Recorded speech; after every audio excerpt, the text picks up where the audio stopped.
40 tahun bersahabat, geng kakek nenek hiking bareng ke Gunung Dempo, rayakan hal spesial. Meski sudah berusia lebih dari 50 tahun, sekelompok kakek nenek yang bersahabat selama puluhan tahun putuskan hiking ke Gunung Dempo, Kota Pagar Alam, Sumatera Selatan. Keberangkatan 5 orang kakek dan nenek yang sudah saling bersahabat selama 40 tahun itu ternyata merayakan hari spesial mereka.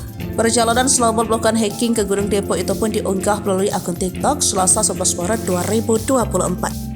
Tampak dalam video tersebut para kakek dan nenek lulusan tahun 1983 hingga 1987 sedang bersiap menaiki Gunung Dempo menggunakan peralatan keamanan lengkap. Mulai dari baju, jaket, topi hingga tongkat, semua sudah dipersiapkan secara matang. Para kakek dan nenek tersebut masih dalam kondisi segar, bugar, dan sehat. Hal ini terbukti dari kemampuan mereka mendaki Gunung Dempo hingga sampai ke puncak. Padahal Gunung Dempo sendiri memiliki medan cukup terjal dengan ketinggian 3.142 meter. Kepergian mereka mendaki Gunung Dempo ini ternyata dilakukan untuk memperingati 40 tahun persahabatan mereka. Meski saat muda harus berpisah demi mengejar cita-cita masing-masing, hingga kini ternyata mereka masih memiliki hubungan yang sangat dekat. Tampak wajah bangga yang ditunjukkan oleh para kakek dan nenek atas keberhasilan mereka mendaki Gunung Dempo.